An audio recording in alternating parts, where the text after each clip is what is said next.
high school's homecoming football game against the Huron Tigers. Okay.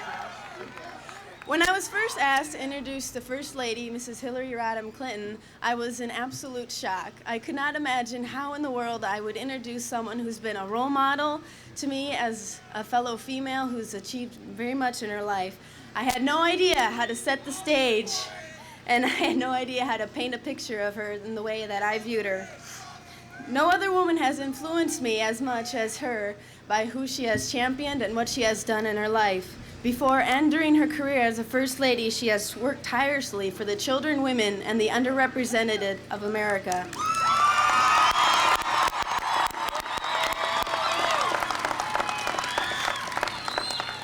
The First Lady has devoted 25 years of her life to such caring organizations as the Children's Defense Fund and Arkansas's Advocates for Children and Families.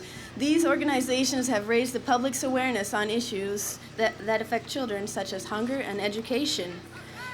In addition to today's and tomorrow's children, Mrs. Clinton is an absolute shining beacon to the women of the U.S. We look to her for compassionate and decisive leadership. She has shown us that there are no such things as glass ceilings if we as women stand up tall enough to break through them.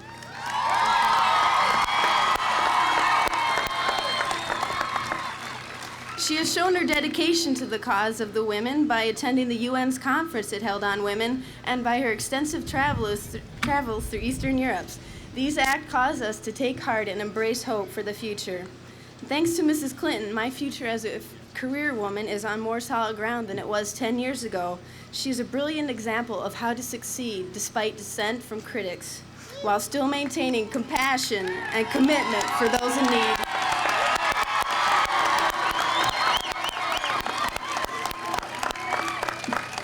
So, ladies and gentlemen, it is my greatest honor and most exuberant pleasure to present you to a woman who has been everything: wife, mother, advisor, public servant, role model, and partner to the man she loves. But through it all, she has never, ever been a passive bystander. Ladies and gentlemen, I present to you the First Lady of the United States, my role model, Mrs. Hillary Rodham Clinton.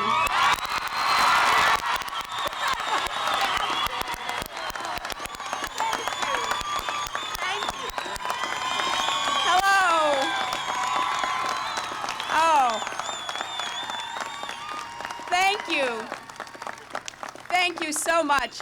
I have heard many people speak, and I've been introduced by probably now hundreds of people. I don't think I've ever heard a more moving or personally, for me, overwhelming introduction than I just heard from Sarah. And I want to thank you very much, Sarah. The President and I are just thrilled to be here at Brandon Valley High School, and I know that it's a big day for all of you because it's homecoming. Well, it's a big day for us because we're back in South Dakota, and we're delighted to see so many of you here tonight.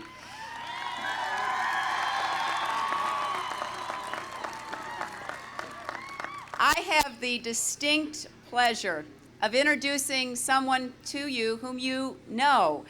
But I hope you know how respected and valued he is in Washington, where he not only stands up for your interests here, but really stands up for what's best in America. And that's your Congressman, and I hope your next Senator, Tim Johnson.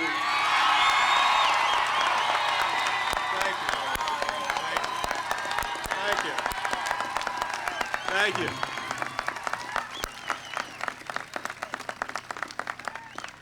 Well, thank you, Mrs. Clinton, for the kind words. For Mrs. Clinton and Mr. President, I can't think of a better place for you to come and see some of the things that are right with America than right here in Brandon, South Dakota.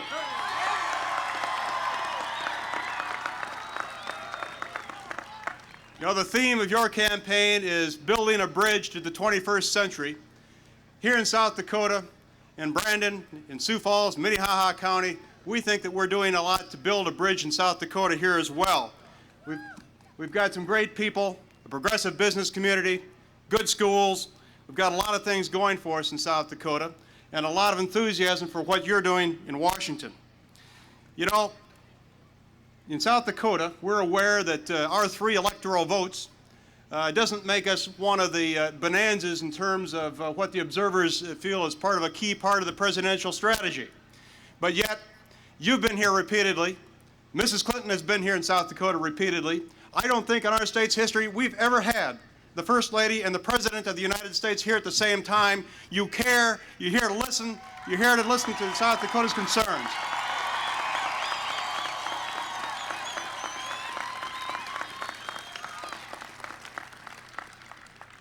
You know, and in South Dakota, one of the things that you'll find, as I know you have found from your past trips to our state, is that South Dakotans are not right-wingers, they're not left-wingers, they're not extremists of any kind. They're pretty much common sense, pragmatic, mainstream people.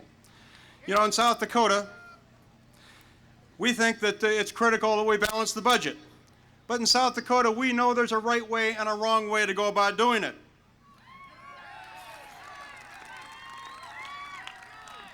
And when Newt Gingrich said that the only way to do it is to devastate education and the environment and cause Medicare to wither away, you sent him packing. And South Dakota applauds your efforts in being on our side.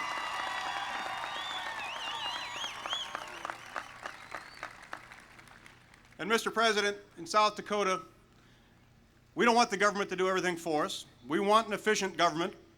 And in 4 years, in your reinvention of government process that's gone on, we found 4 years later that you deliver the services with a federal workforce that's now smaller than it was when John Kennedy was president. We applaud your efforts to make the government work for us and to be on our side.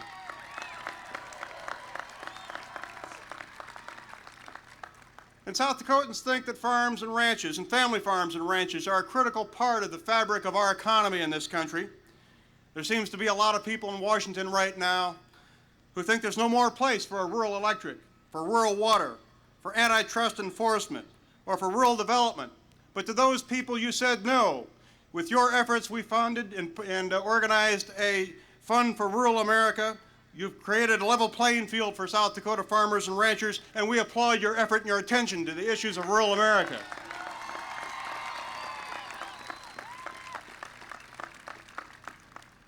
And in South Dakota, we think that government ought to be a servant of working and middle-class families and their values. And when those in Washington sought in the past couple years to raid pension funds, to fight for lower wages, to dismantle Medicare, to make it more difficult for young people to go to college or vocational school, that was resisted. And instead, we found an agenda of increasing the minimum wage, creating greater paying jobs, of creating more jobs, of making it easier to go to college and vocational school, of tax relief for working families, of doing the things that really represent the concerns of our families, family leave, so that people don't have to choose between their work and caring for a sick child or an ill parent. Mr. President, that's real pro-family policy, and we applaud you for it.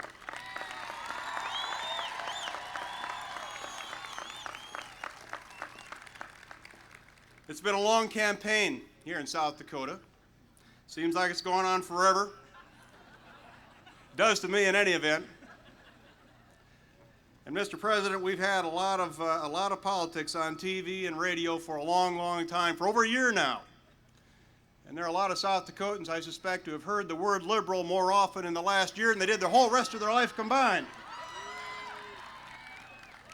But as our mothers taught us, people who don't have anything to say about policy, about the issues, go to name-calling, and I guess that's what we've had.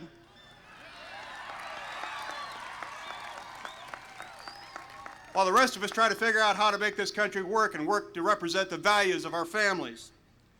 The other thing we've had a lot of talk about on TV, and we've heard a lot about this too, is a lot of reference to a deciding vote.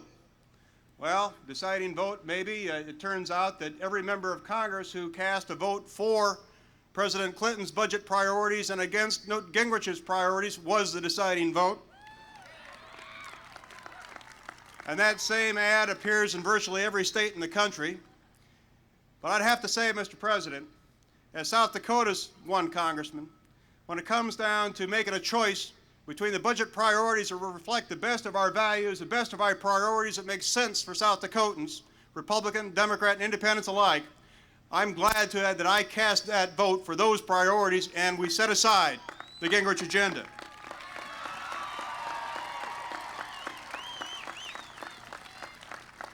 This is a remarkable night for South Dakota to have the honor of having the President and the First Lady here at the same time, to have the President and First Lady listening, sharing concerns with us, to have this kind of interaction. This is a great state, Mr. President. We are immensely proud to have you here with us this evening. Let's give a warm South Dakota welcome to the President of the United States.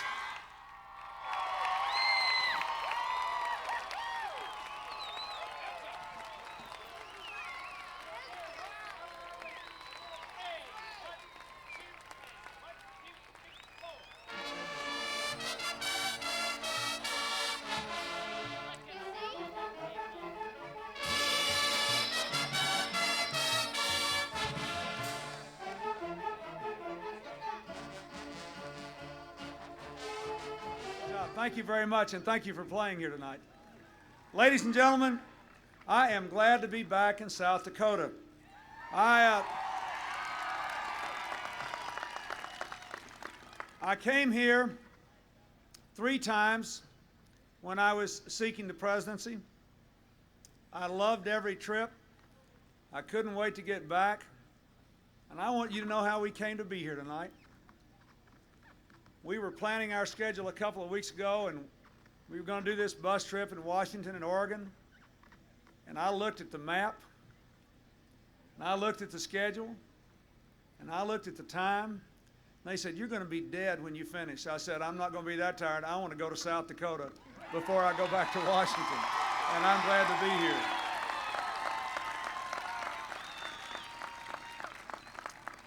I want to thank all of those who have been here before tonight. Your student, Kelly Soy, Senator Chet Jones, Rick Weiland. Thank you for running for Congress, Rick, and I hope you make it. I want to thank Sarah Schultz for that wonderful introduction of Hillary. I liked it even better than she did. It meant a lot to me, and I appreciate it. I want to thank my longtime friend of nearly 25 years now, Senator George McGovern, for being here tonight, and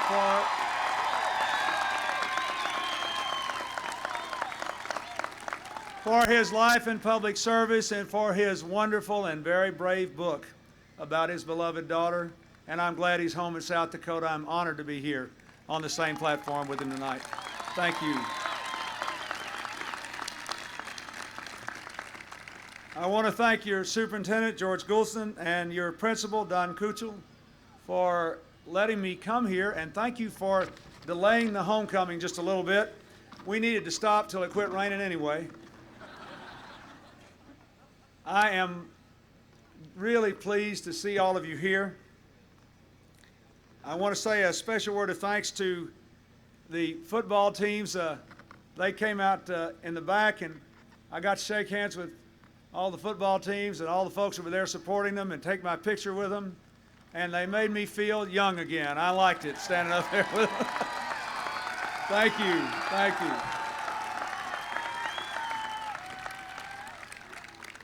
I want to acknowledge one other legislator who's here, State Senator Pam Nelson. She's running for Public Utility Commissioner. I used to spend a lot of time on public utilities. We're just in a period of deregulating them more with the Telecommunications Act, and it's very important that we preserve all the telecommunications operations we can in rural America. I come from a rural state, and I know that this is a big election for you, and I wish her well, and I wish South Dakota well in dealing with these new challenges. Ladies and gentlemen, I wish I could watch the whole football game. I was sitting here thinking, it's been a long time since I've been to a high school football game, and I never had a bad time at a single one I attended in my whole life. Tim Johnson said this election had been going on a long time. It hadn't gone on forever. It just seems like it's gone on forever. But it won't be long now. And I wanted to come here tonight to say to all of you really 2 things. First of all, from my perspective, and not just because he is a Democrat and a member of my party, I think Tim Johnson is one of the most gifted public servants with whom I have ever worked. He is highly respected, and I wish him well. The second thing I wanted to say is, when I came to South Dakota, I thought I would feel fairly comfortable because I was governor of a farming state for many years, and I grew up in Arkansas, and all my people were from there. And when I first started coming up here, I found some people from there who had ties to people up here, and it was a very personal experience for me. I ran for president because, frankly, I was turned off by what I thought was going on in Washington. I could see that our country was moving into a period of dramatic, breathtaking change in our patterns of working and living and relating to each other, relating to the rest of the world. And it seemed to me that most of what I heard coming out of Washington, D.C. was argument. And there was a lot more focus on who to blame than what to do. And where I came from, if I'd focused on who to blame instead of what to do, I'd have been thrown out of office and been looking for another job. And it seemed to me that what we needed was to bring ideas back to Washington and action and get rid of the insults and the blaming and trying to divide people and try to run the country the way you try to run this community or this school or this football team or any other enterprise where people have to work together and succeed.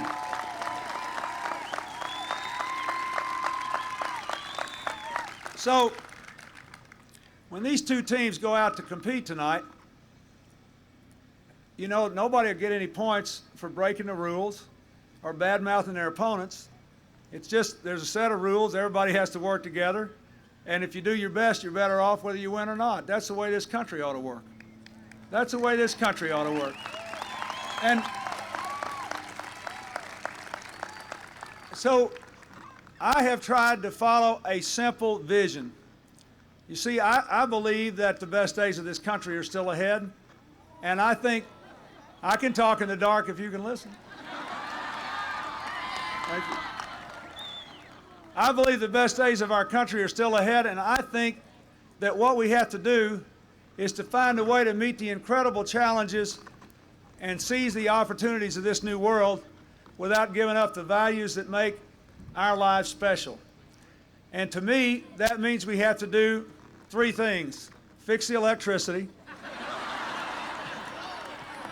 Now, where was I here? We've got to try to create the conditions in which every person who's willing to work for it has an opportunity. We have to tell everybody there's some things nobody can give you, and all of our citizens have to be more responsible. And then we've got to bring this country together in a community, a sense of teamwork, a sense of family, a sense of togetherness. You know, there's not all that much diversity maybe in South Dakota or in Arkansas, but when we had the Olympics and Hillary and I went to Atlanta to kick them off, there were 197 different nations there. We got folks from 150 of those places in our biggest county in America.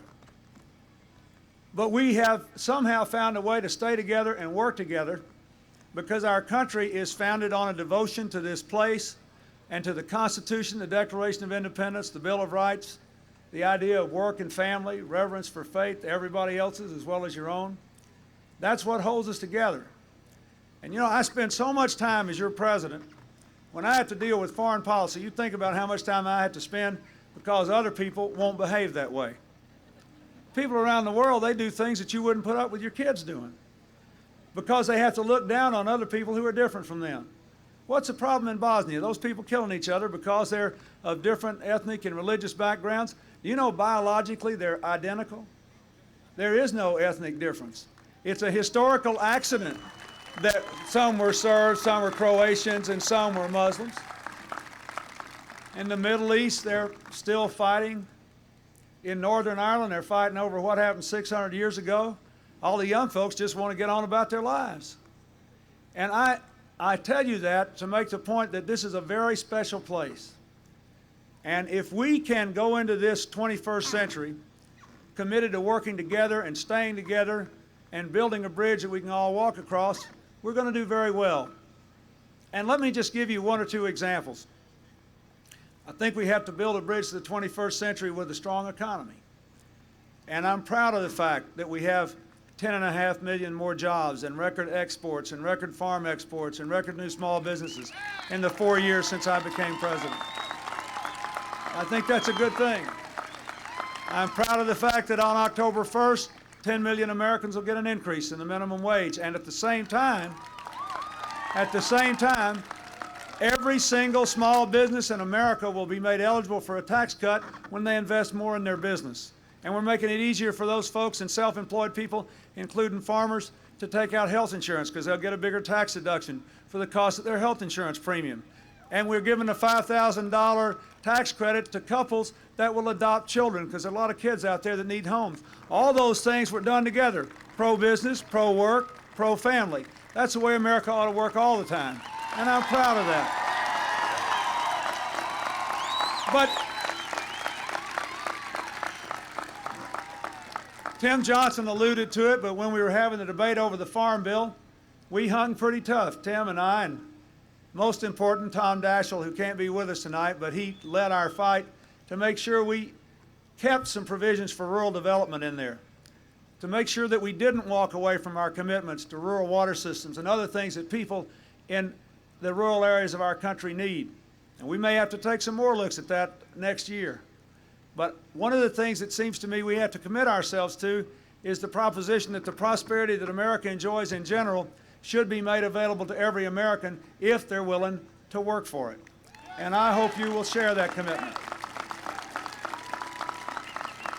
I'll give you another example. You're going to have a big challenge in South Dakota next year. Every state will. I signed the welfare reform bill, and I did it for a simple reason. I learned as governor and as president that people in Washington don't move people in South Dakota or Arkansas off welfare. It happens at the grassroots level. And after 4 years, I'm proud to tell you that we've reduced the welfare rolls in America by nearly 2 million. And we've increased child support collections by nearly 40%, over $3 billion. And we have done it by letting local people do what they knew would work. So that welfare reform bill, here's what it says. It says, the United States will continue to guarantee to poor families health care, nutrition for the children, if the parents go to work, child care. But we're going to give what used to be the welfare check to the states and let the states and the local communities take that money and figure out how to put able-bodied people in the workforce. They can spend that money on doing that so that people can draw a paycheck, not a welfare check, and move to independence. You have to meet that challenge. Every church, every business, every organization in this state is going to have to think about what we all have to do together to end the culture of poverty. But work is better than welfare for parents, for families, and for America's future. And I hope you'll help me build that kind of bridge to the 21st century.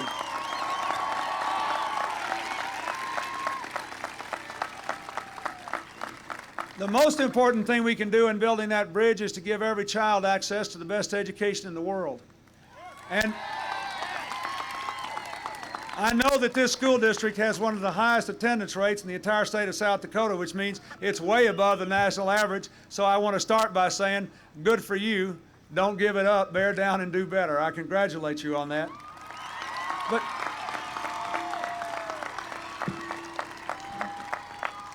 I could talk about education till halftime of the homecoming game, but I won't do that. Let me just mention two things. Number one, I know that South Dakota has done a lot of work in distance learning and trying to use technology to bring the benefits of all kinds of subjects to young people who are isolated in rural areas. I worked hard on that when I was a governor. But Al Gore and I are committed to seeing that by the year 2000, every classroom and library in our country is not only equipped with computers, software, and trained teachers, but is also hooked up to what we call the information superhighway, to the internet, to the World Wide Web. Now, for those of you that are my age or older and don't know much about computers, just like I don't, let me tell you what that means in practical terms.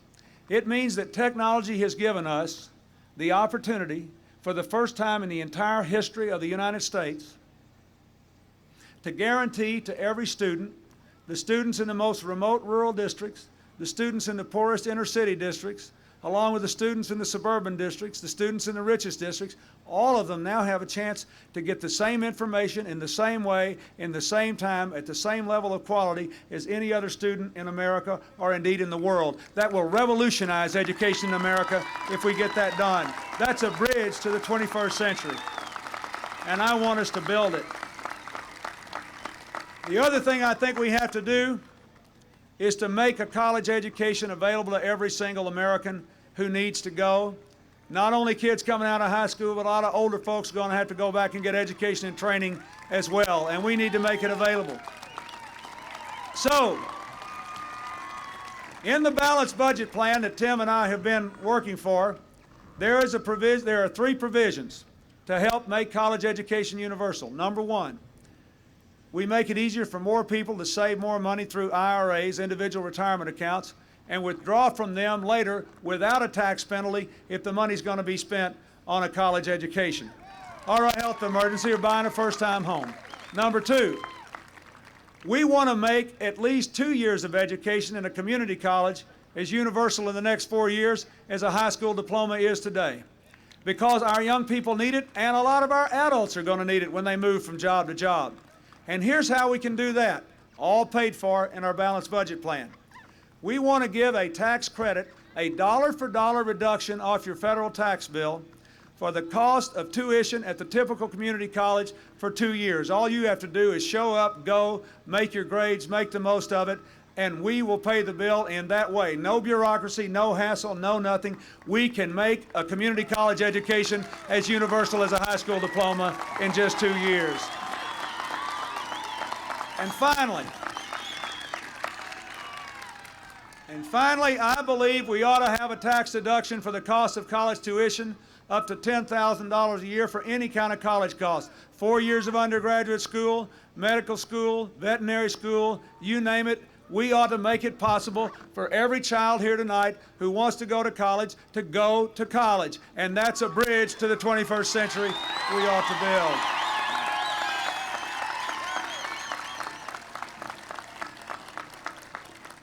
Tim mentioned something about the family leave law. Let me say we've worked hard to try to make family life more secure over the generations.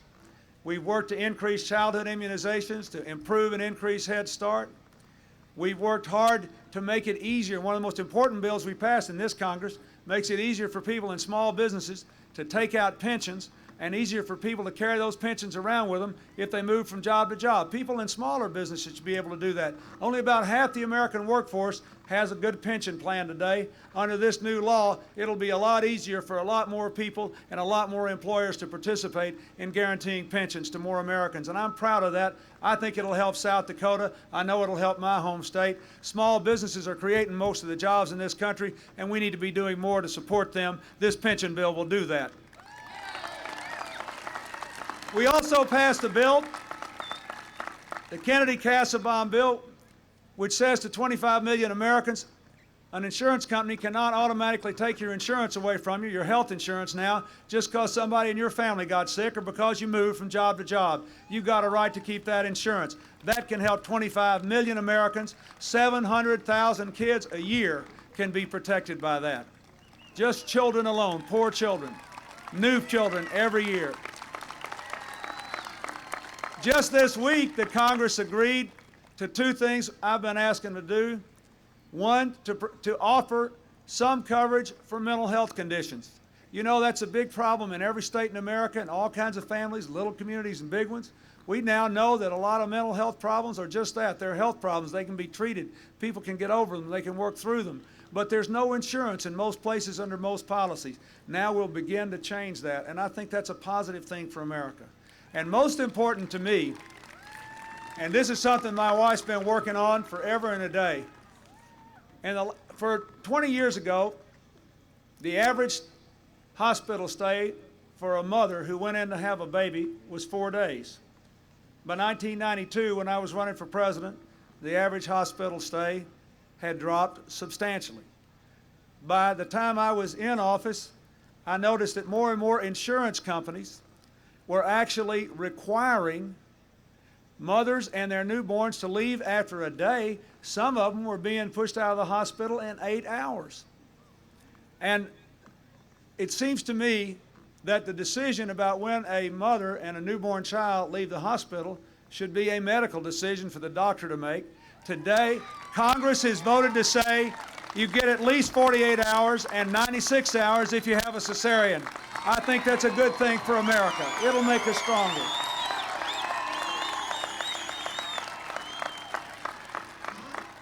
So, I say to all of you, these are things we can do to build America's families. In our budget plan, we've got a plan also to help people who are between jobs, who lose their jobs and don't have another one, keep their insurance for 6 months, their health insurance, paid for in the balanced budget plan. In our budget plan, we have a provision to help families who are caring for their relatives with Alzheimer's disease to get a little respite care. That'll save us money because a lot of families want to care for their parents, but that's a full-time job. That's 24 hours a day, 7 days a week, and families that are doing that need a little break. So it'll save us money in the long run, and we can afford it in our budget plan. These are things that each of them may seem like a small thing, but when you add them all up, we're building a fabric in America that I think is important where people can succeed at home and succeed at work. I never go any place in America that families don't come up and talk to me with the conflicts they feel. Nearly every family has felt some conflict between their job as parents and their job at work. If we have to make a choice, folks, we're in deep trouble. Most parents are working. Most parents have to work. We got to create a country where you can win at home and win at work, be a good parent, be a successful employee or employer, and that's the way to build the right kind of bridge to the 21st century we can all walk across. Finally, let me just say this. I have worked very hard to prove that we don't have to make a choice between growing our economy and protecting our environment. Most farmers I know care a lot about the environment. The agricultural community did a remarkable thing this year. They all came in and agreed on a new Pesticide Protection Act, which repealed the old Delaney Clause, which a lot of farmers found absolutely unenforceable and that they couldn't comply with, and instead subjected all kinds of foods, processed foods and raw foods, to new standards to protect not just against cancer, but all other kinds of illnesses, supported by the agricultural community, supported by the consumer community. It's the way America ought to work. We passed unanimously a new Food Protection Act, which will be better for farmers and better for the children in the future of America. That's the kind of solution we need to find to our public health and our environmental problems. We've made the air cleaner, the drinking water safer. We've destroyed and cleaned up more toxic waste dumps in 3 years than were cleaned up in the 12 years before I became president. But I want you to know something here in South Dakota on this beautiful night. We still have a lot of challenges. There are still 10 million kids in this country living within 4 miles of a toxic waste dump. That may be hard to imagine out here where you got all the space in the world, but that's terrifying for parents. And one of the things we intend to do in the next 4 years is to take the 500 worst dumps, that's 2/3 of all that are left, and get rid of them so every American child can be saying, I'm growing up next to a park, not next to poison. We have to build an environmentally friendly economy, and we can do it by working together. So, I say to you, finally, I want you to think about this election, not in partisan terms, but in American terms. You're electing the last president of the 20th century, the first president of the 21st century. The Congress you elect will make decisions that will shape this country for 50 years. We hit periods like this ever so often. When we started as a country, our founding fathers had to say, well, are we going to be one nation or just 13 different states? They decided we'd be one nation. If they hadn't made that decision, you and I wouldn't be Americans today. They'd never gotten around to the Louisiana Purchase and making Arkansas and then later making South Dakota a state. That's a big deal. 220 years later, it still is felt. We fought a civil war over whether the country could break apart. When we became primarily an industrial country, we had to make new decisions about what kind of country we were going to be 100 years ago, and Theodore Roosevelt and Woodrow Wilson led us in that. Now we're moving into a global economy where information and ideas and technology goes around the world, where American farm prices are up, based in no small measure on what happens elsewhere, and where our exports are at an all-time high. And when I can go around the world, I was just in Washington State, and it was interesting, since I've been president, they're selling more airplanes and more computer software, but they're also selling their apples for the first time to Japan. The world is getting smaller, and we have to learn how to protect our values and still meet all these challenges. And again, I will say, I think the most important thing is for us to create a sense that this country can operate the way this community does. That we are neighbors, that if we believe in the same things, and we're willing to show up for work tomorrow and obey the law and work hard. We've all got a role to play. We've all got a place in the American community, and we're going to build that bridge to the 21st century together. I'll say again, our best days are ahead of us. The children here in this audience will have more opportunities to live out their dreams than any generation that has ever lived. They will be doing jobs, many of them, that have not been invented yet. Some of them will be doing jobs that have not been imagined yet. And we have got to do those things together that make it possible for them to do it. That's the commitment I ask from you. In 6 weeks and 4 days, we're going to have an election. Whether you're a Republican, a Democrat, or an independent, I'm asking you, because here you got a reputation for being civil and neighborly and calm and talking things out. Talk to your friends and neighbors. Sit down over coffee. Talk to them when you're at work. Talk to them when you're at a civic club. Talk to them when you're at a bowling alley. Talk to them at halftime. Talk to them about what you want this country to look like as we roar into that new century, and what you want this country to look like when our children are our age. If we do that, our best days are ahead. We'll make the right decision, and we'll sure enough build that bridge to the 21st century. Thank you, and God bless you all.